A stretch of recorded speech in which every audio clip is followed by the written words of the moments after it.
The slave trade in the Pongo is a late development. It wasn't of the same age as the slave trade in Nigeria or Gold Coast or the Congo. Those were earlier. You have the Europeans, Americans, and British come in as traders. They do what comes natural. They have a girlfriend to start with, and they have a country marriage, and they have kids.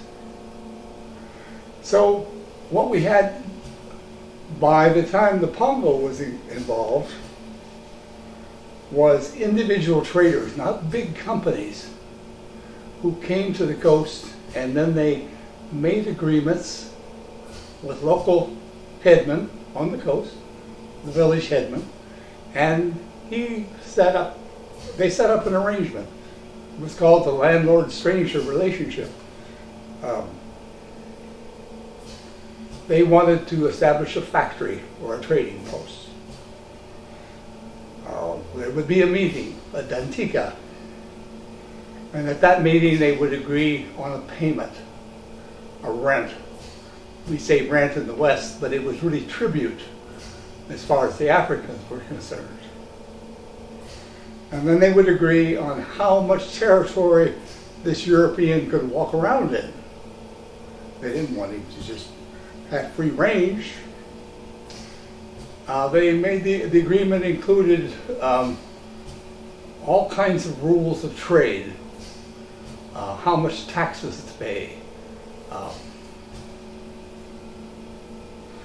and always there was a kind of an end to it. And the end of the agreement was the headman wanted a piece of the trade. And he got it by giving this white man either a slave or a daughter. What better way to maintain control of the trader's warehouse than to put your daughter in his house? And so we begin to get those families. So we get a fusion of families. But it wasn't just one headman who would do that. So if someone was powerful, if a trader was powerful, maybe 3 or 4 headmen would give him daughters. So we ended up with many daughters to take care of, wives, and lots of kids.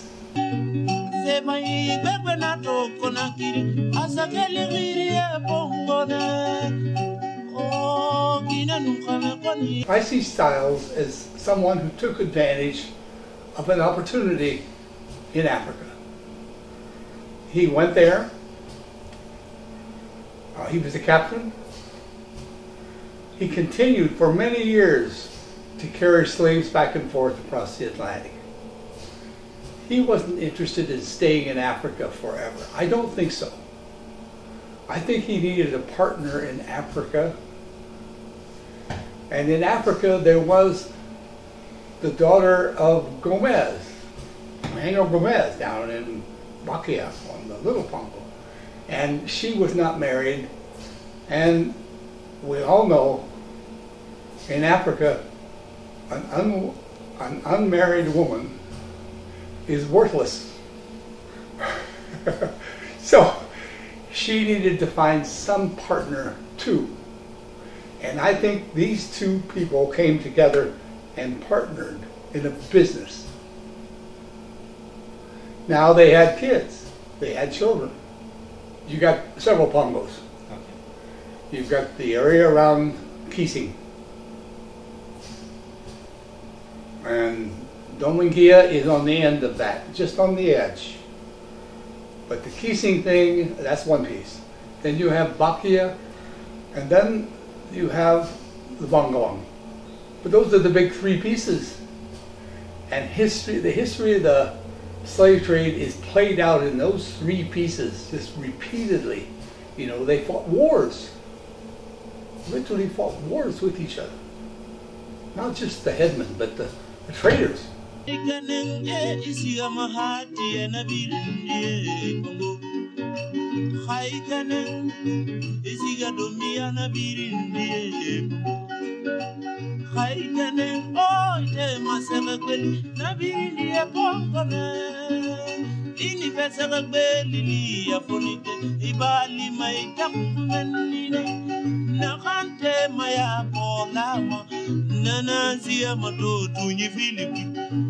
Suri din de dog menni tagi goni menni na khalifa lama baralande banagante mani ifanyima menni na khiliriye.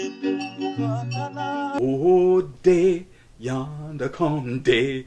Oh day, yonder come day. Oh day, yonder come day. Day done broke in my soul, yonder come day. And what I demonstrated to the rhythm were the different work activities: rowing the boats, or hauling in a cache, or weeding, or digging holes in the fields, or even dropping seeds. Everyone could work together at the same time. That was one of the reasons that these songs were sung going back to West African heritage.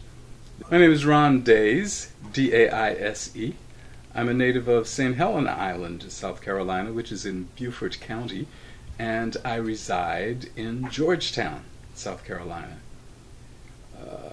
The coastal communities of South Carolina, well, all the way from Wilmington, North Carolina, down throughout South Carolina and Georgia, all the way down to St. Augustine, Florida, as of 2006, was designated by federal law as the Gullah Geechee Cultural Heritage Corridor.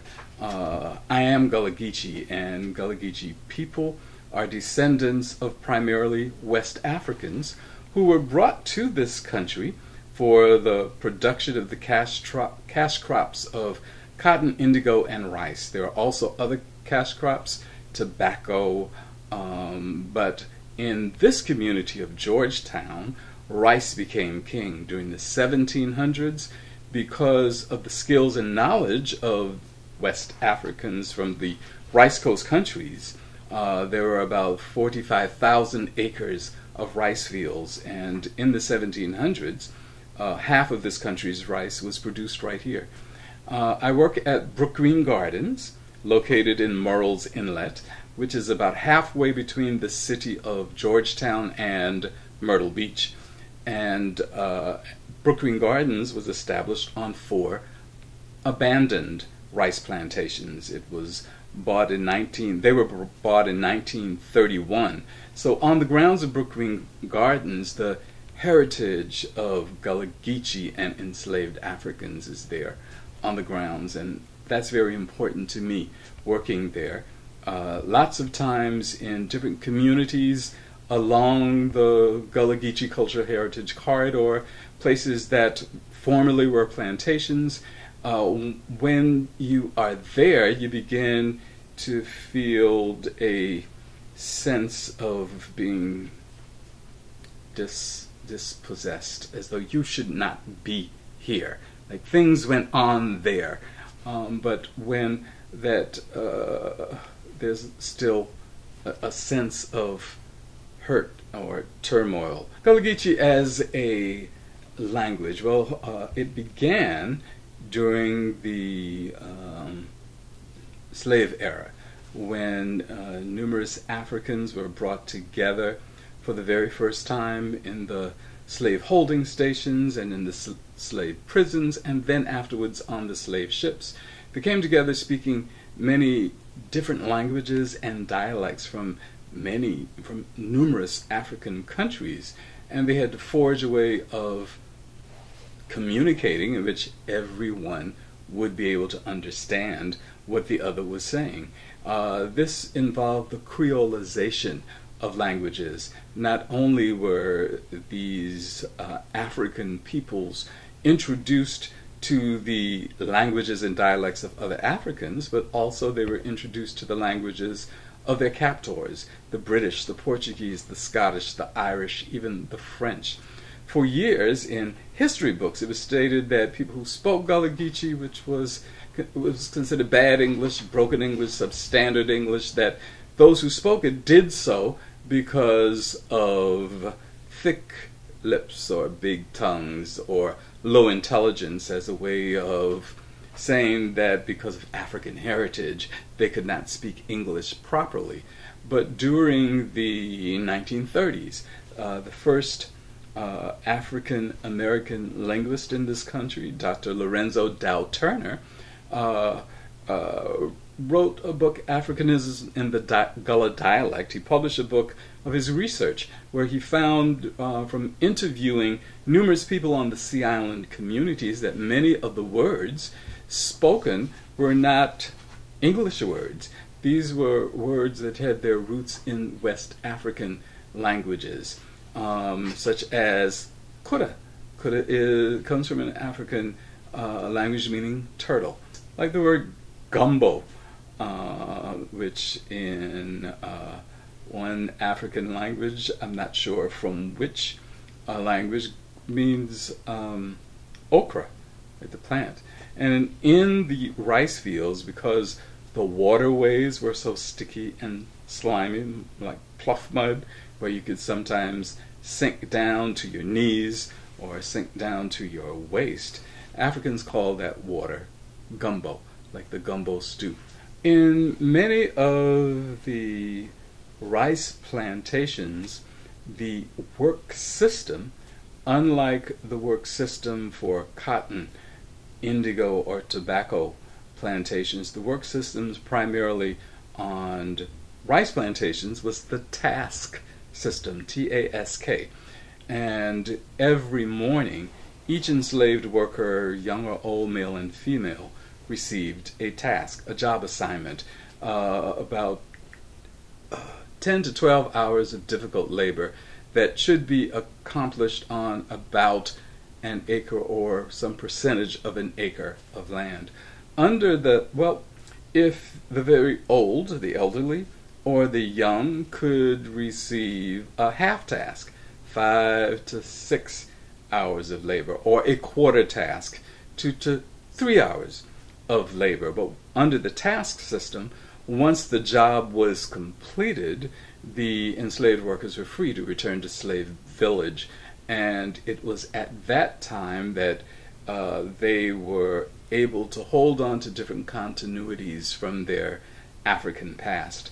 Under the gang labor work system on numerous other plantations growing other cash crops, enslaved workers worked from sun up until sundown, 6 days a week. These were very difficult labor, and it was a horrific living situations in which these Africans found themselves in the New World. A carryover of West African heritage includes singing that was done in the fields and on the waterways. And because of this singing, history books used to assert that the Africans sang because they were happy with their lives being enslaved and burdened. But that was not the case. They would go back to their West African heritage. A lot of the songs in Gullah Geechee culture were called coded message songs. They included words that other Africans might know the meanings of, but sometimes the white listeners, the overseers, the plantation owners, weren't aware of the messages that were being spread. A very familiar song was a song that would be sung when the workers would try to escape, to find their way to freedom. When enslaved Africans would attempt to escape, bloodhounds would be sent on their tracks. They would go back to the cabins where these individuals had lived. They'd find their clothing or their belongings so that the bloodhounds would have a scent and they would begin tracking them. And those left on the plantations might begin singing a song to let those freedom seekers know what they needed to do so that those bloodhounds would not be able to continue tracking them. They were told to wade in the water, wade in the water, cheer and wade in the water, 'cause gonna trouble the water. Another song from my childhood was generally sung around Christmas time, and I always wondered, because the words were, "The people keep a-coming, but the train done gone," and it was about the birth of the Christ child, and I wondered, now, there truly was no locomotive in Bethlehem, as recorded in the Bible, some thousands of years ago. One of the verses were, Mary had a baby, eh, Lord. Mary had a baby, eh, my Lord. Mary had a baby, eh, Lord. The people keep a-coming, but the train done gone. The train, however, was not a locomotive. That was a reference, a coded message referring to the Underground Railroad, that system of secret escape routes leading from places of freedom, primarily in the South, to places of slavery in the South, to places of freedom in the North or elsewhere. The train done gone. That song would be sung to let those who were finding their way to freedom or attempting, that plans had been changed, that where they were supposed to meet, they should not gather there anymore. That opportunity had been aborted, and they should wait until they heard plans for another one. For years, Gullah, or Geechee, or as we've become to self-identify, Gullah Geechee people were very ashamed of those words, of being identified as such. It was thought that any connection or with Africa was something that people should move away from in order to be successful in this land. But in the last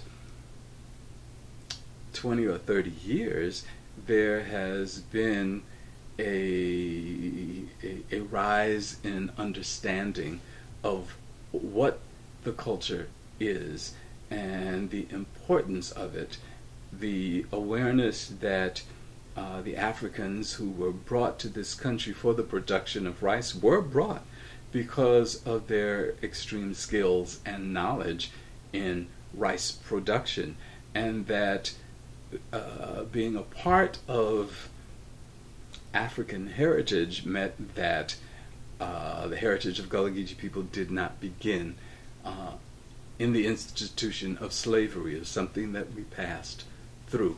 And we had values. There were aspects of our cultural heritage that are worthy of holding on to.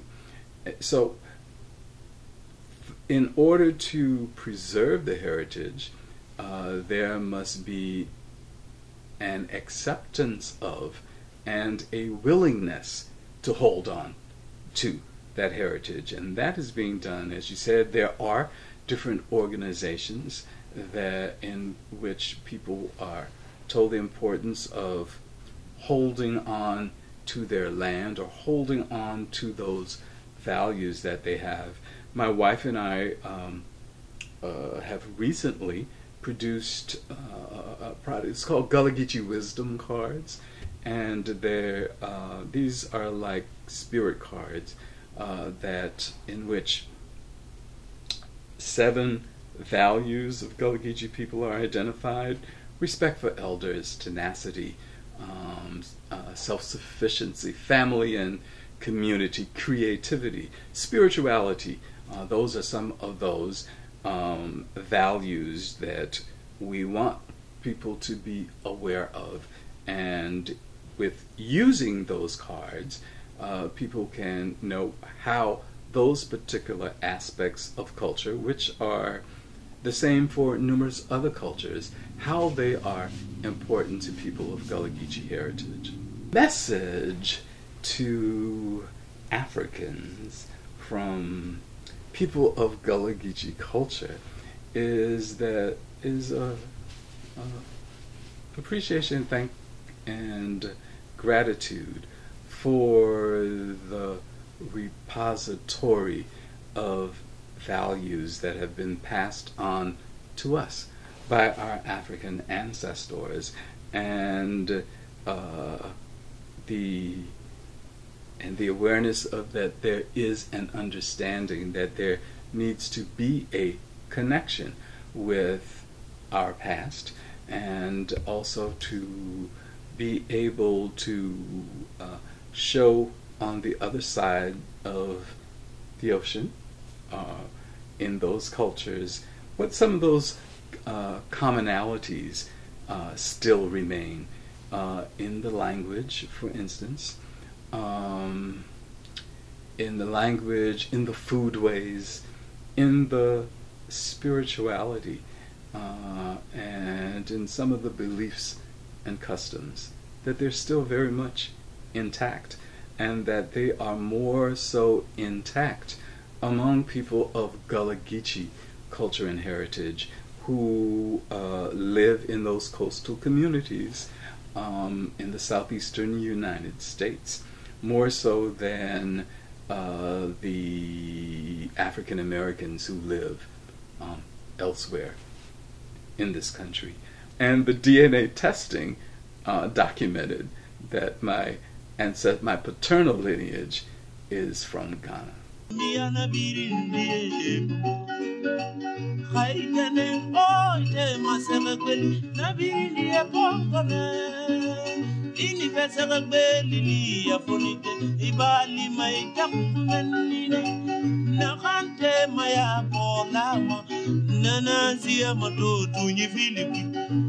Suri dinde dog menni tege goni menni na khalifa lama baralande banagante mani ifanyiwa menni na khiliriye katala wangariye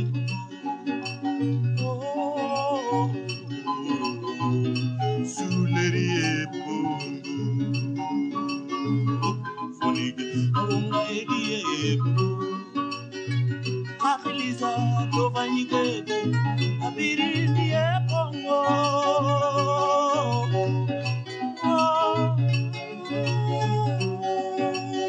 Muyadi doko fera basayara na birindie Pongo